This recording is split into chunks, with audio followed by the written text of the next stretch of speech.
Saudações! Sejam bem-vindos a mais uma aula do estudo sistematizado da doutrina espírita, da Casa Espírita Nosso Lar. Hoje vamos estudar, dentro do tomo único, o módulo 3, o fenômeno da intercomunicação mediúnica, roteiro 1, o fenômeno mediúnico através dos tempos. O primeiro tópico desse tema trata das principais características da manifestação do fenômeno mediúnico ao longo do tempo. Sobre esse tema, explica André Luiz na obra Mecanismos da Mediunidade.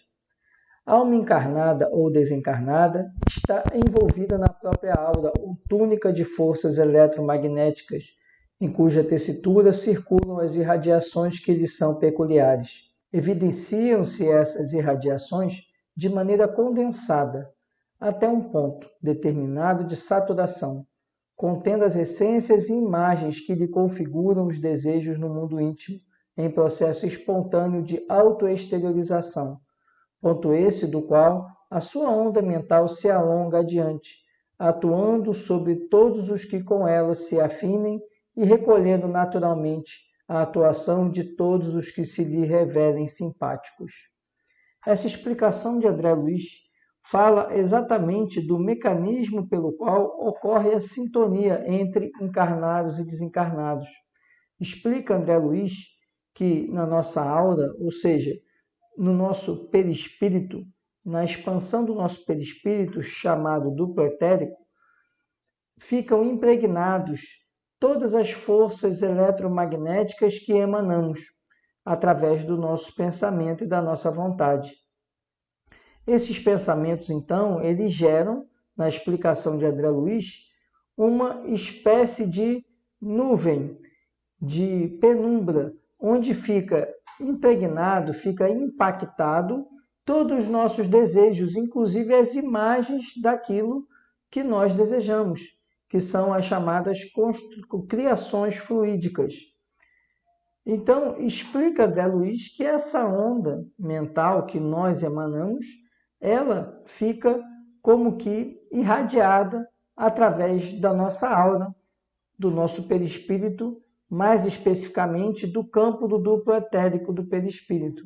André Luiz, na obra Evolução dos Mundos, explica que a aura é a nossa plataforma onipresente em toda a comunicação com as rotas alheias, anticâmara do espírito, em todas as nossas atividades de intercâmbio com a vida que nos rodeia, através da qual somos vistos e examinados pelas inteligências superiores, sentidos e reconhecidos pelos nossos afins, e temidos e hostilizados ou amados e auxiliados pelos irmãos que caminham em posição inferior à nossa. Isso porque exteriorizamos de maneira invariável o reflexo de nós mesmos nos contatos de pensamento a pensamento, sem necessidade das palavras, para as simpatias ou repulsões fundamentais. Pelas ondas de pensamento a se enovelarem umas sobre as outras, segundo a combinação de frequência e trajeto, natureza e objetivo, encontraram-se as mentes semelhantes entre si, formando núcleos de progresso em que homens nobres assimilaram as correntes mentais dos espíritos superiores, para gerar trabalho edificante e educativo, originando processos vários de simbiose em que almas estacionárias se enquistaram mutuamente, desafiando debalde os imperativos da evolução e estabelecendo obsessões lamentáveis, a se elastecerem sempre novas nas teias do crime ou na etiologia complexa das enfermidades mentais. A intuição foi, por esse motivo, o sistema inicial de intercâmbio, facilitando a comunhão das criaturas, mesmo à distância, para transfundi-las no trabalho sutil da telementação, nesse ou naquele domínio do sentimento e da ideia, por intermédio de remoinhos mensuráveis de força mental, assim como, na atualidade, o remoinho eletrônico infunde em aparelhos especiais a voz ou a figura de pessoas ausentes, em comunicação recíproca na radiotelefonia e na televisão. André Luiz, então, nos explica agora que a aura, na obra Evolução dos Mundos, ele traz essa explicação, que é uma explicação mais profunda do que ele apresenta na obra Mecanismos e que é uma explicação mais profunda do que ele apresenta na obra Mecanismos da Mediunidade, que nós vimos no início da nossa aula. Agora ele vem nos explicando que a aura, vamos entender como nosso perispírito, essa aura, ela vai irradiando o nosso pensamento. E por isso que ele explica que nós não conseguimos ocultar aquilo que pensamos na seara espiritual. E ele então nos apresenta que através dessa dilatação, dessa ampliação do perispírito, através das vibrações e das ondas eletromagnéticas produzidas pelo pensamento, é que os espíritos superiores nos influenciam, é que nós nos ligamos a espíritos que têm afinidades conosco, e aí quando falamos em afinidades, podem ser afinidades positivas ou negativas. E ainda que outros espíritos vão se vincular a nós, ou por simpatia, porque se afinizam com o nosso pensamento, ou por antipatia, porque nutrem por nós sentimentos negativos de vingança, de raiva, ou entram em sintonia conosco porque preferem nos manter naquela baixa vibração. Isso tudo através do quê? O mecanismo é o perispírito, porque no nosso perispírito, que é um campo de energia sutil, ele vai fazer com que no plano espiritual essa sutileza ela seja percebida. Aquilo que nós não conseguimos perceber aqui no campo material, no campo espiritual é de notória percepção. Em razão disso, não há como ocultar o pensamento. E é esse pensamento impregnado no perispírito que fará essas ligações entre encarnados e desencarnados. E até mesmo no plano espiritual, explica André Luiz. E ainda André Luiz explica que, originariamente, esse processo de interligação se dava através da intuição. Não havia ainda condições de perfeita sintonia entre encarnados e desencarnados. Então, os espíritos superiores, através do perispírito deles e dos encarnados, influenciavam, intuíam os encarnados para determinados comportamentos. O que acontece é que esse processo ele serve tanto para o bem como para o mal. Os espíritos inferiores também podem, a depender da nossa frequência vibratória, ou seja, do que estamos pensando, se associarem a nós através do perispírito e através dessa associação perispirítica influenciar nosso pensamento, incentivar determinados comportamentos deletérios, assim como os espíritos superiores incentivam comportamentos positivos, comportamentos voltados para o bem. E encerra André Luiz nos dizendo que, da mesma forma que no rádio, na televisão, o comunicador que se expressa lá no rádio ou que se expressa na televisão em voz e imagem, ele está à distância elevada de nós que estamos ali com o aparelho receptor. E explica André Luiz que o mesmo se dá no plano espiritual.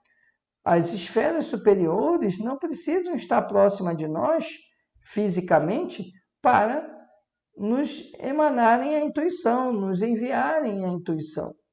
Isso se dá através da vinculação da frequência energética em que nos encontramos, que é o que André Luiz chama de telementação.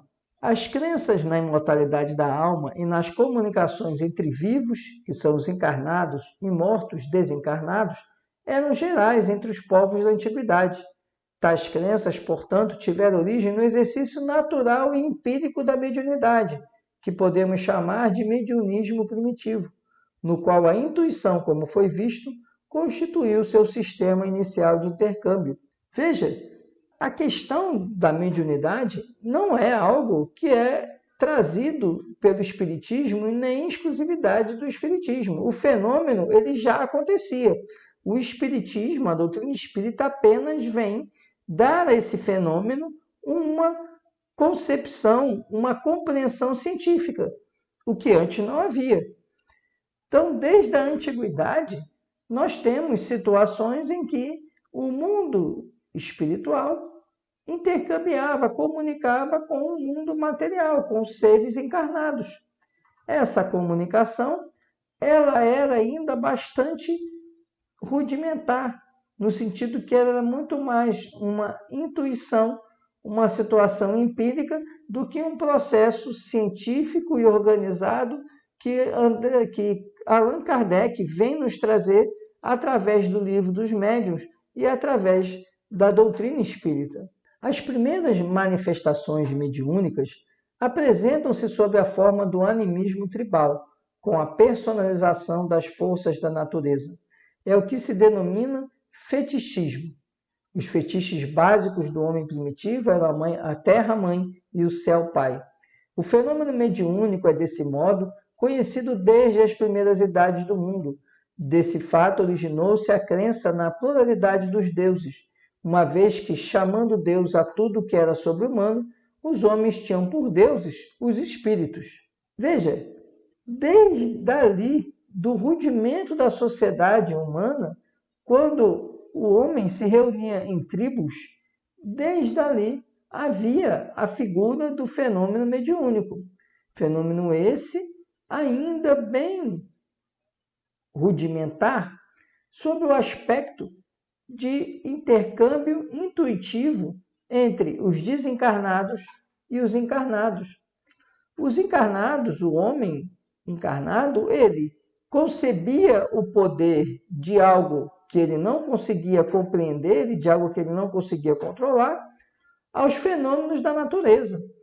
E a esse fenômeno ele atribuía a ação de um Deus. Então ele atribuía o Deus trovão, o Deus da chuva, o Deus do sol, o Deus da noite, o Deus do fogo e assim por diante. E ele, então, o homem, fazia rituais para atender a esses deuses, ou acalmar esses deuses, ou provocar a vinda desses deuses. Mas ele fazia isso e ele recebia uma comunicação. Essa comunicação que ele recebia era uma comunicação que não advinha de deuses, e sim dos espíritos. Muitos deles ainda inferiorizados. E por isso víamos os sacrifícios.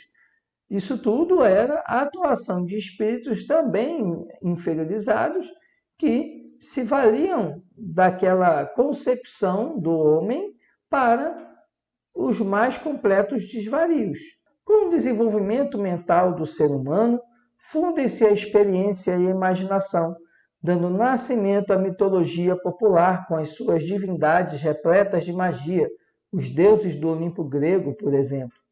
Em seguida, e ainda nessa fase primitiva das manifestações mediúnicas, aparece a primeira expressão religiosa antropomórfica da humanidade, o culto dos ancestrais, manes, deuses lares, deuses locais. Na verdade, os povos antigos transformaram os espíritos em divindades especiais. Conforme a sociedade foi ficando mais organizada, conforme surgiram as grandes coletividades, isso fez com que o homem também tivesse maior percepção e maior capacidade de expressão. E daí surgiram as divindades humanizadas, deuses que tinham características e feições humanas. Esses deuses eram detentores de determinados poderes, de determinados atributos. E, além disso, o homem passa a ter um respeito maior pelos seus mortos, até em razão dessas comunicações que ele ainda não compreendia como aconteciam. E ele passa, então, em determinado momento da sociedade, isso acontecia, uma das sociedades que faziam isso era Roma, era o Império Romano.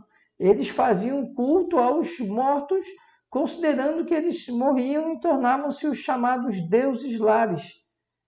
E eles, então, cultuavam esses deuses lares, que seriam os deuses daquela família, daquele clã, daquele grupo. E disso evoluíam para os deuses das cidades e assim sucessivamente. Rompendo a fase do mediunismo primitivo, seguem-se os períodos do mediunismo oracular e do mediunismo bíblico. Os oráculos predominam no início do processo civilizatório. No mediunismo bíblico, entretanto, o fenômeno mediúnico adquire nova dimensão, afastando-se do politeísmo, até então reinante, para representar a manifestação do Deus universal e supremo. O fenômeno mediúnico continua sua trajetória evolutiva e só atinge a culminância com a doutrina espírita, que define a mediunidade como condição natural do ser humano e a enfoca sob aspectos racional e científico. Então, ultrapassado esse mediunismo primitivo, o homem, então, se depara com a organização de determinados locais e determinadas pessoas que realizariam o fenômeno mediúnico. Encontramos os oráculos, que seriam aqueles indivíduos e aqueles espaços onde determinados indivíduos teriam condições de comunicar-se com os espíritos. E aí vem a figura dos templos. Aliado a isso, no Antigo Testamento surgem os relatos de fenômenos mediúnicos. E esses fenômenos mediúnicos, eles são retratados na Bíblia e demonstram como o homem passa a dialogar não mais com espíritos de toda a ordem, com vários deuses, começa a haver a transição para o monoteísmo, e em que há um diálogo, há um acesso direto a Deus.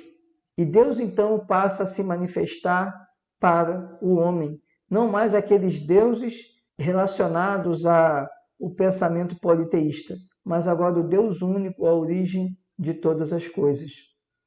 Isso vemos bem relatado desde Abraão, no Antigo Testamento, passando por Moisés, e em vários momentos do Antigo Testamento nos deparamos com relatos de fenômenos mediúnicos. Vamos agora conversar sobre a visão histórica representativa da expansão do fenômeno mediúnico entre os principais povos.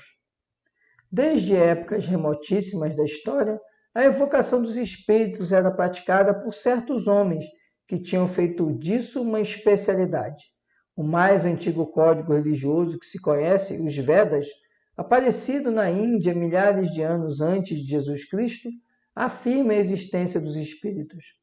Os espíritos dos antepassados, no estado invisível, acompanham certos brahmanes, que eram sacerdotes que oficiavam o sacrifício do Veda, convidados para as cerimônias em comemoração dos mortos, sob uma forma aérea, seguem-nos e tomam lugar ao seu lado quando eles se assentam.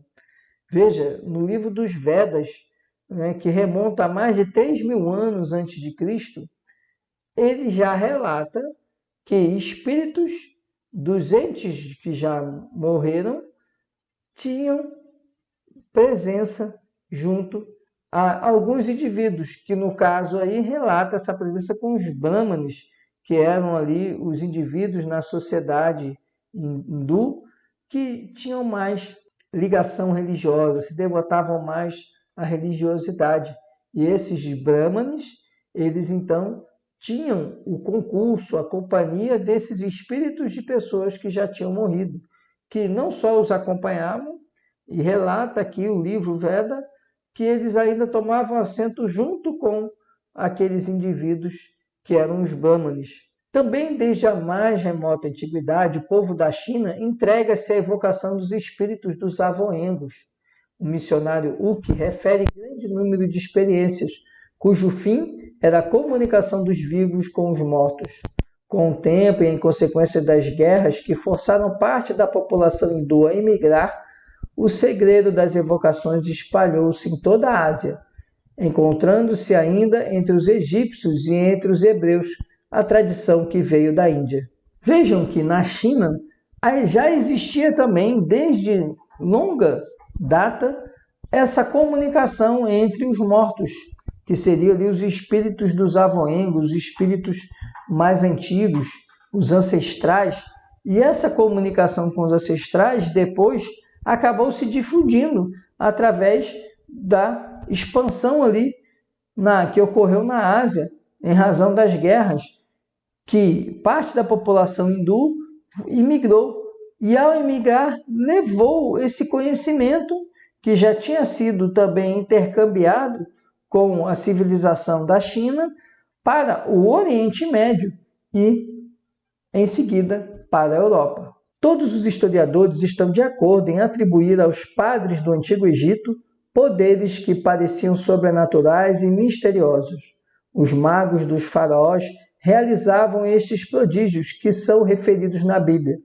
Mas deixando de parte o que pode haver de legendário nessas narrações, é bem certo que eles evocavam os mortos, pois Moisés, seu discípulo, proibiu formalmente que os hebreus se entregassem a essas práticas, que entre nós ninguém use de sortilégio de encantamentos, nem interrogue os mortos para saber a verdade.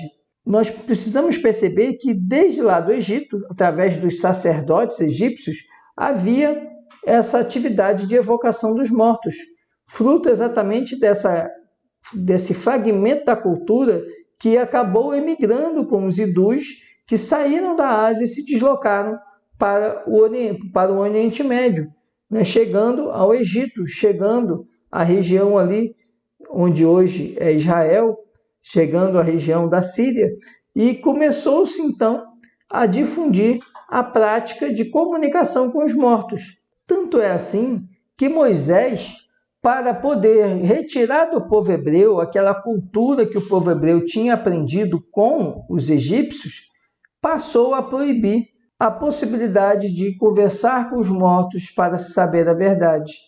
Ora, só se proíbe aquilo que existe. Então, lá na Bíblia, há um registro inequívoco de que é sim possível a comunicação com os mortos, ou seja, a mediunidade já era conhecida e ostensivamente praticada já ali há milhares de anos antes da chegada de Jesus. Tanto que Moisés precisava, para afastar o povo hebreu daquela cultura politeísta dos egípcios, já que eles estavam saindo daquela região e se libertando de séculos de escravidão, ele precisava romper com o fragmento, com as concepções religiosas que o povo hebreu carregava daquela cultura que eles acabaram absorvendo, para que o povo hebreu se comunicasse ou tivesse reverência a um único Deus.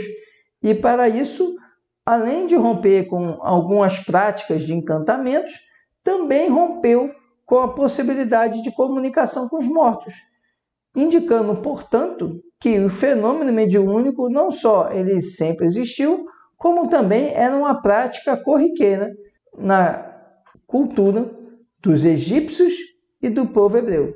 A despeito dessa proibição, vemos Saul ir consultar a pitonisa de Endor e, por seu intermédio, comunicar-se com a sombra de Samuel. Apesar da proibição de Moisés, houve sempre investigadores que foram tentados por essas evocações misteriosas. Instituíam uma doutrina secreta que denominavam Cabala, mas cercando-se de precauções e fazendo o adepto jurar inviolável segredo para o vulgo. Qualquer pessoa que se diz o Talmud, que é o livro que contém a doutrina da lei mosaica, sendo instruída nesse segredo, que é a evocação dos mortos, o guarda com vigilância em um coração puro, pode contar com o amor de Deus e o favor dos homens. Seu nome inspira respeito, sua ciência não teme o ouvido, e torna-se ele herdeiro de dois mundos, aquele em que vivemos agora e o futuro. Veja que o registro histórico nos traz aí a questão do médium, E o médium, que era aquele que tinha a possibilidade de conhecer a lei mosaica através do Talmud e que era então revelado a ele o segredo da evocação dos mortos, se ele tivesse o coração puro, ele contaria então com o amor de Deus e mais que isso, ele seria herdeiro de dois mundos, ou seja, ele estaria capaz de atuar em dois mundos, um mundo material, que é o que se expressa como vivemos agora, e o mundo espiritual, que seria o mundo do futuro. O profetismo em Israel durante 20 consecutivos séculos é um dos fenômenos transcendentais mais notáveis da história. A verdade é que os profetas israelitas são médiuns inspirados. A origem do profetismo em Israel é assinalada por imponente manifestação. Um dia Moisés escolhe 70 anciãos e os coloca ao redor do tabernáculo. Jeová revela sua presença em uma nuvem e imediatamente as poderosas faculdades de Moisés se transmitem aos outros e eles profetizam. Essa passagem está no Antigo Testamento e o tabernáculo era o templo, era o local onde eles se reuniam para conversar com Deus.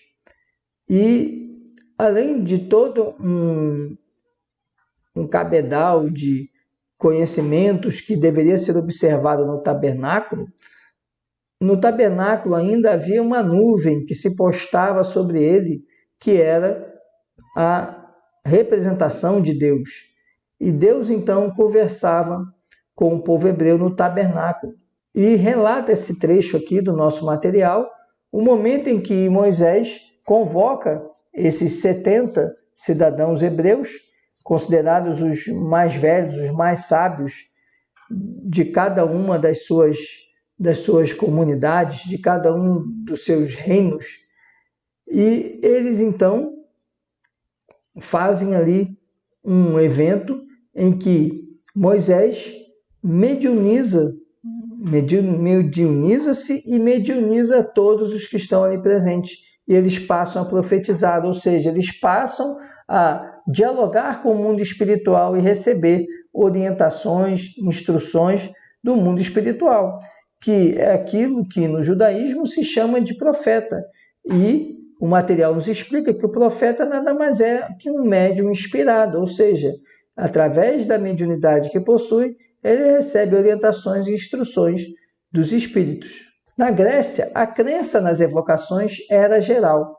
Todos os templos possuíam mulheres chamadas pitonisas, encarregadas de proferir oráculos, evocando os deuses, que eram os espíritos, na verdade.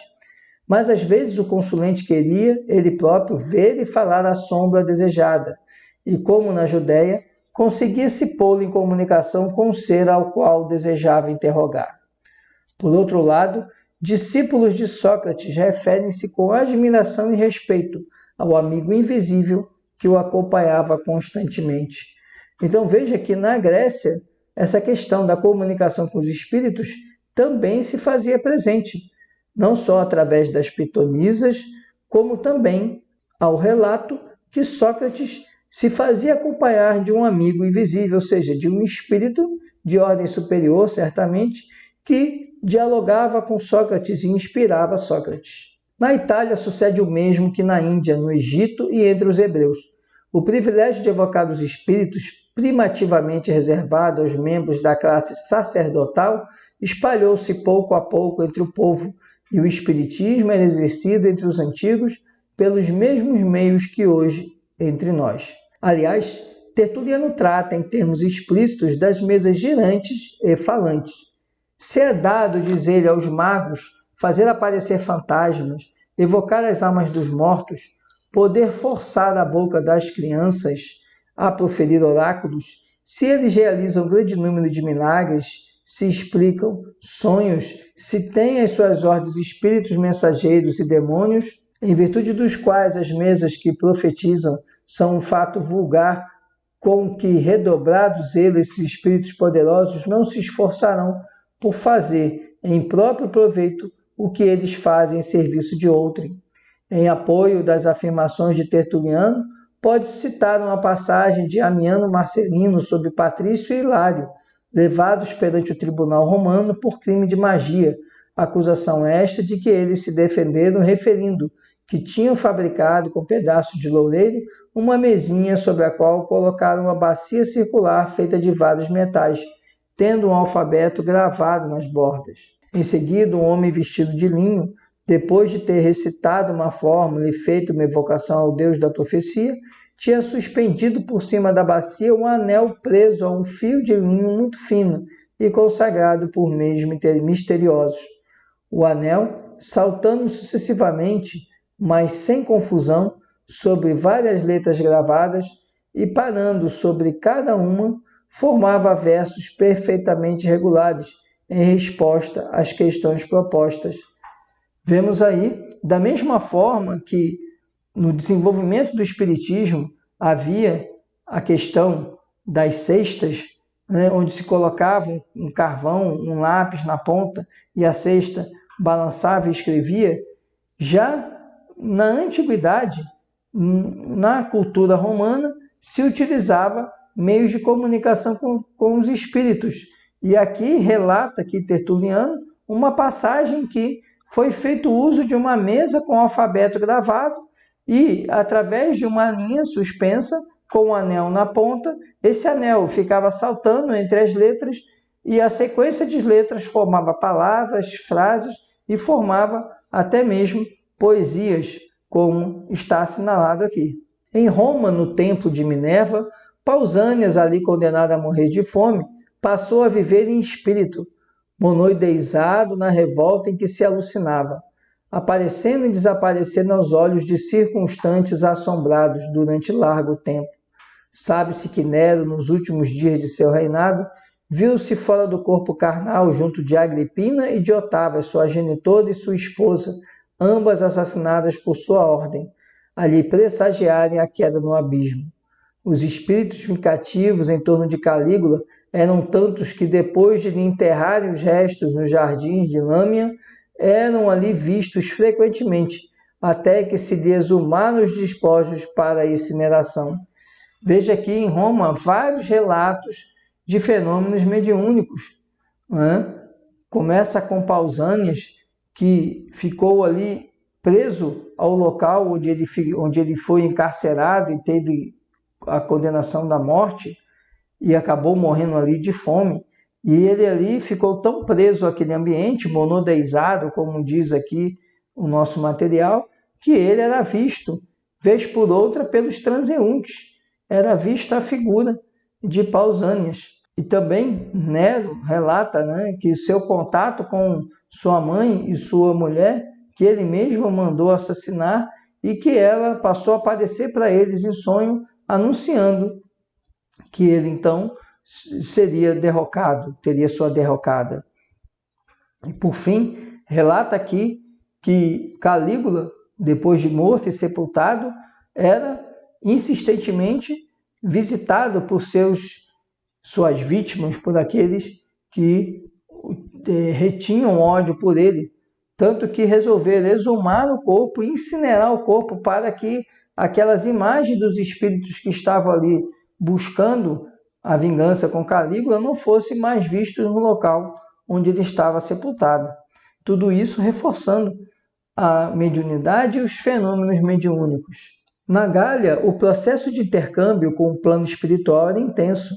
A comemoração dos mortos é de iniciativa gaulesa.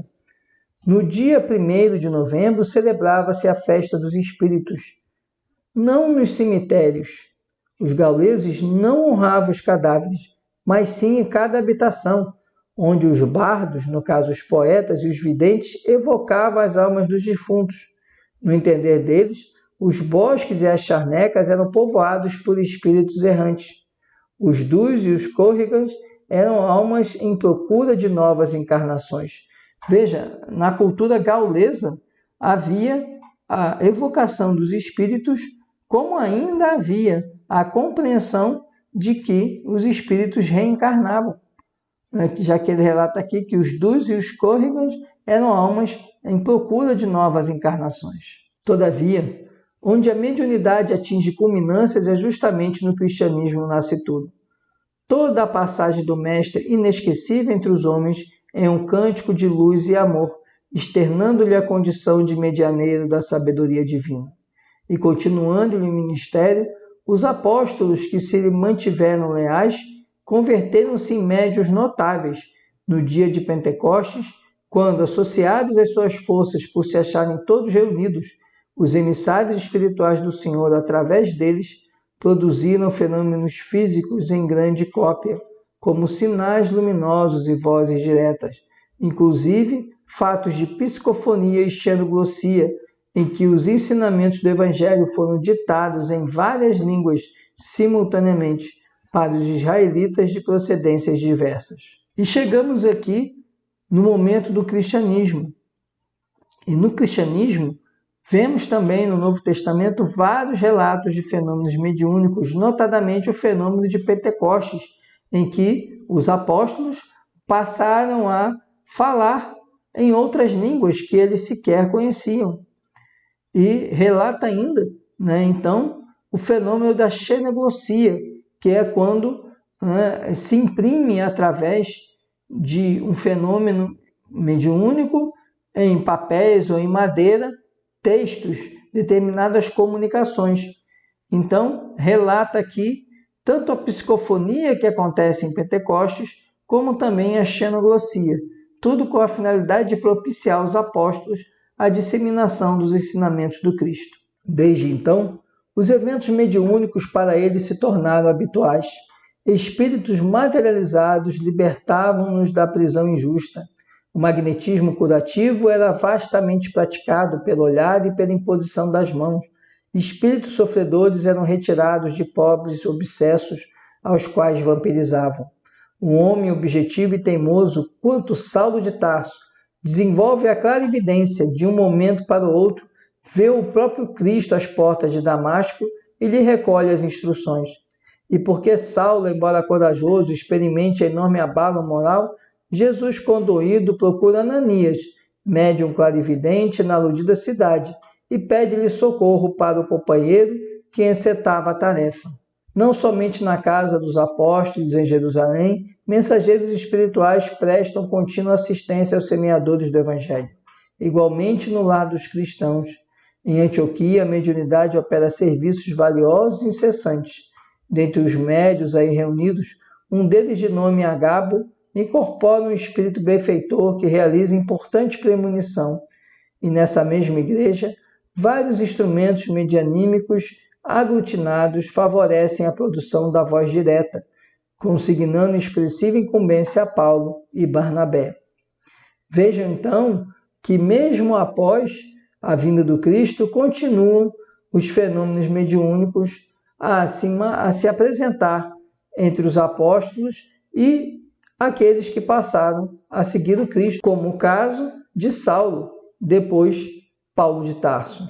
A Igreja Católica, mais do que qualquer outra, tinha necessidade de combater essas práticas para si detestáveis e, portanto, durante a Idade Média, milhares de vítimas foram queimadas sem piedade, sob o nome de feiticeiros mágicos e por terem evocado os espíritos. Veja que depois, já com a Igreja Católica consolidada, a Igreja Católica passa a repelir a questão da comunicação com os espíritos.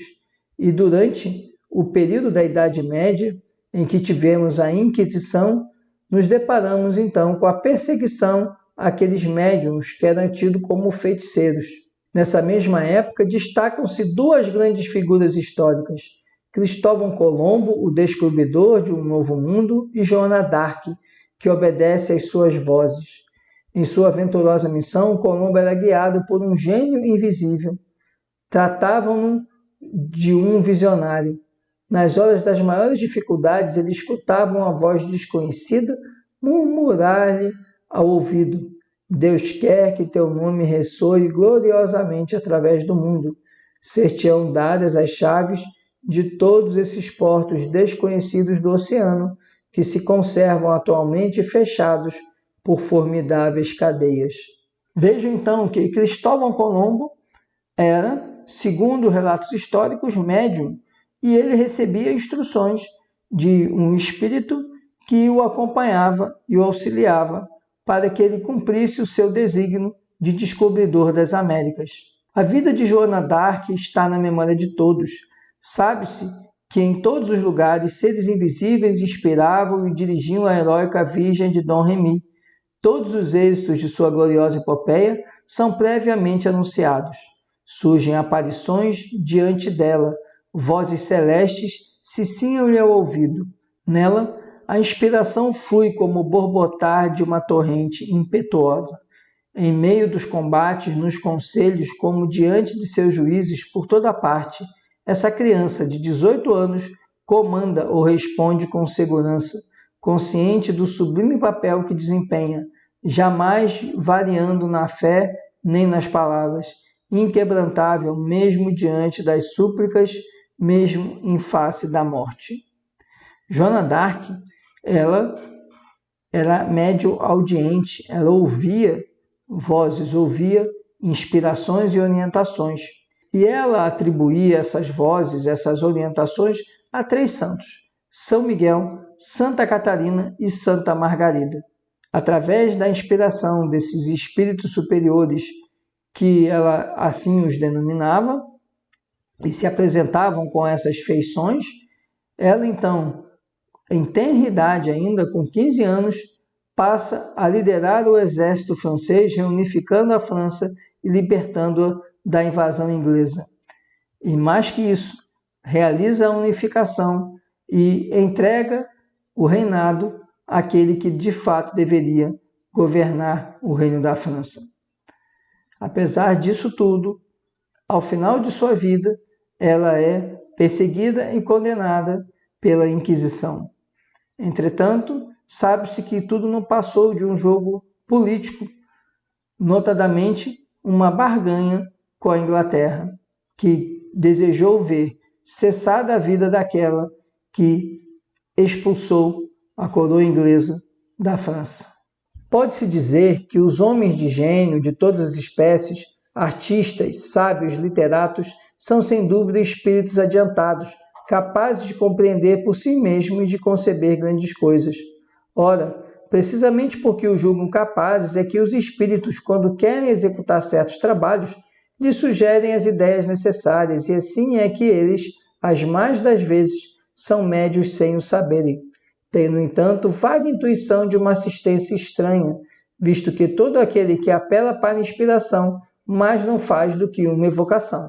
Nossa apostila nos lembra, então, que entre os artistas, entre aqueles que atuam nos vários segmentos da arte, na música, no teatro, na literatura, eles também sofrem o concurso de espíritos e, portanto, quando eles evocam o pedido de uma inspiração e os espíritos afins os auxiliam, eles também estão ali atuando no papel de médiuns. Por exemplo, Dante Alighieri é um médium incomparável. Sua Divina Comédia é uma peregrinação através dos mundos invisíveis.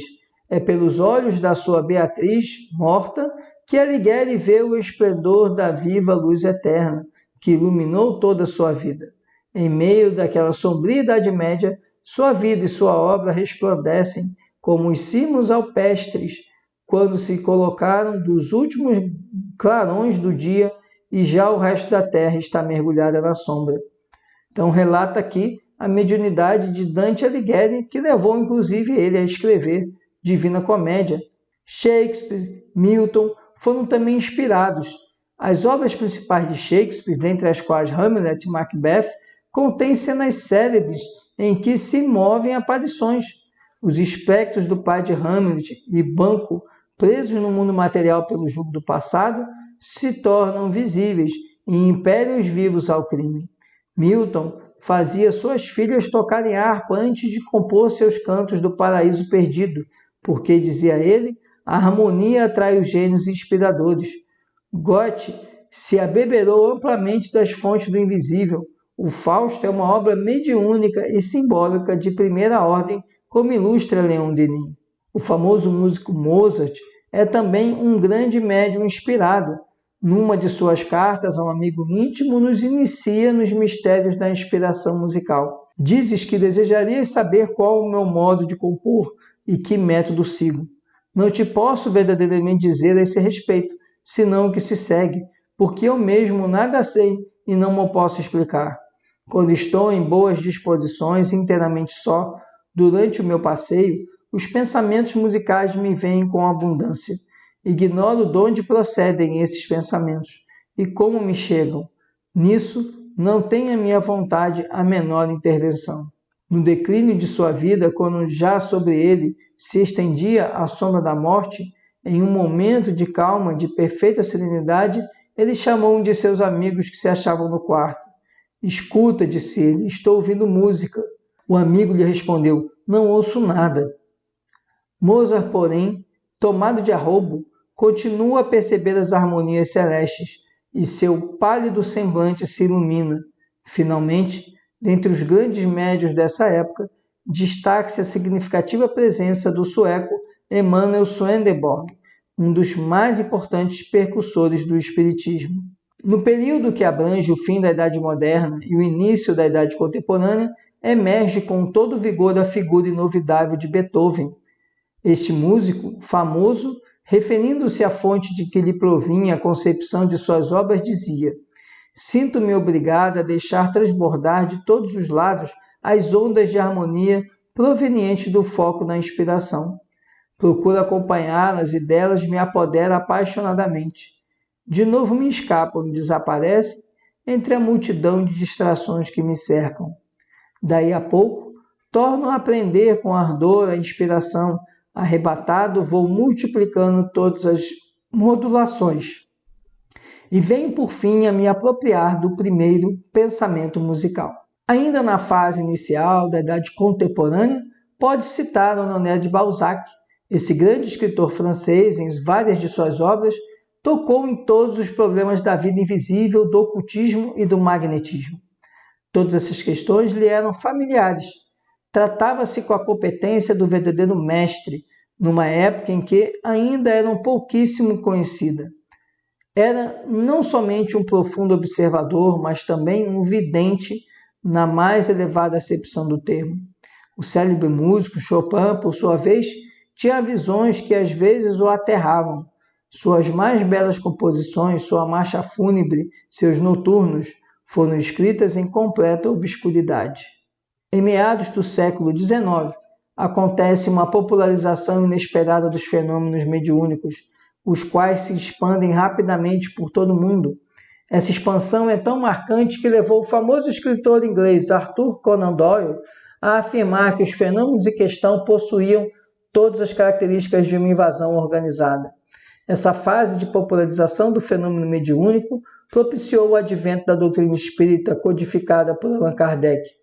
Dentre os fatos que antecederam imediatamente a codificação, os mais significativos foram, sem dúvida, os ocorridos em Hydesville, nos Estados Unidos, e os denominados mesas girantes, que se propagaram especialmente pela Europa. Feita essa progressão histórica, nós nos deparamos no século XIX com os fenômenos de Hydesville nos Estados Unidos, com as irmãs Fox, e na Europa com as mesas girantes. E esses fenômenos despertam a atenção de Hippolyte Denisard Rivail, Allan Kardec. E Allan Kardec, então, passa a estudar esses fenômenos e a verificar que neles acontecia algo que não era desse mundo material, mas ele consegue, através de métodos científicos, comprovar a veracidade desses fenômenos e, a partir daí, construir um estudo sistematizado sobre eles, que hoje configura a base da doutrina espírita, que são as obras de Allan Kardec, o Pentateuco kardeciano. Finalmente, pode-se dizer que após o advento da doutrina espírita, o fenômeno mediúnico continua a expandir-se. Médiuns notáveis têm possibilitado o intercâmbio entre os dois planos da vida. Apenas a título exemplificativo, citaremos Eusapia Palladino, na Itália, Florence Cook, Senhora de Esperança, na Inglaterra, Senhora Piper, nos Estados Unidos, Amália Domingo Soler, na Espanha, e os excelentes médiuns brasileiros, Ana Prado, Zilda Gama, Ivone Pereira do Amaral e especialmente Francisco Cândido Xavier. Aqui, então, nosso material ele vai encerrando o estudo, mostrando que a mediunidade ela é presente na história da humanidade. E finaliza aqui fazendo um relato de alguns médiuns que se destacaram na história. Ao lado de Chico Xavier, hoje temos a figura do médium Divaldo Franco, que também merece sua notoriedade. Mas podemos ver que a mediunidade não é algo exclusivo de determinados seres ou criaturas, e que sim, a mediunidade está presente na humanidade desde os seus ancestrais, desde a antiguidade. Esse era o conteúdo que nós tínhamos para o estudo desta semana. Agradeço a todos a atenção, desejo saúde e paz.